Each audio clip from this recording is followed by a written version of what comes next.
नमस्कार मंडळी, मी ब्लॉग मध्ये तुमचं स्वागत आहे। तर मागच्या व्हिडिओमध्ये तुम्ही पाहिला असेल मी अलिबागला माझ्या आत्या सासूंच्या घरी आली होती। तर कुठलीही नवीन जागा चेंज केली की मला लवकर झोपही लागत नाही आणि सकाळी लवकरही उठायला होतं। सकाळी 5:30 वाजल्यापासून मी एकटीच उठून बसली होती आणि त्याच्यानंतर मग आंघोळ करून फ्रेश झाली। तर सगळ्यांच्या आंघोळ्या झाल्यानंतर मी मस्त असं सगळ्यांसाठी नाश्ता वगैरे केला आणि त्याच्यानंतर मुलं बराच वेळ खेळत होती। खूप वेळ झाला मुलं उन्हामध्ये खेळत होती म्हणून त्यांच्यासाठी मी मस्त असा गारगार कलिंगड कापला। इथे मुले कलिंगड खाण्यात रंगली होती आणि आमच्या आत्या सासू जुन्या गोष्टी सांगण्यामध्ये चांगल्याच रंगल्या होत्या।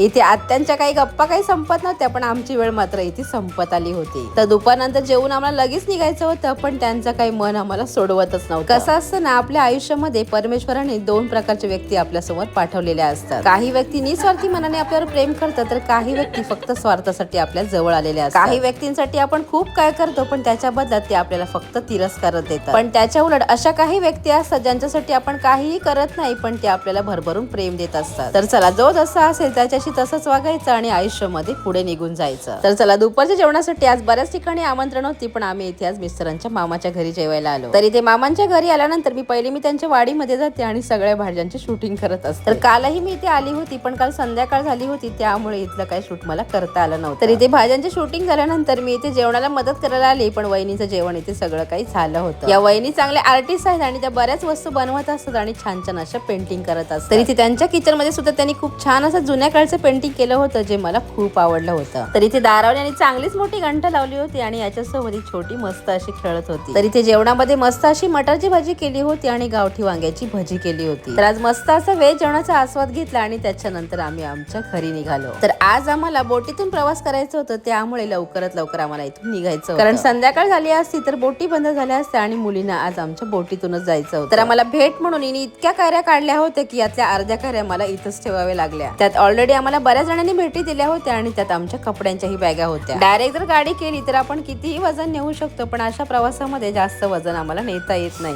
तर इथे प्रियाचे मिस्टर आम्हाला सोडायला आले होते त्यामुळे अर्धा प्रवास आमचा सुखाचा झाला होता कारण आम्हाला इथे आज मांडवा जेटीतून जायचं होतं आणि तिथे जाण्यासाठी 3 रिक्षा चेंज करावे लागतात। तर मंडळी, इथून आता पुढचा प्रवास आम्ही कसा करणार आहोत ते आता तुम्हाला पुढच्या मिनी ब्लॉग मध्ये पाहायला मिळेल। तर चला, बाय बाय।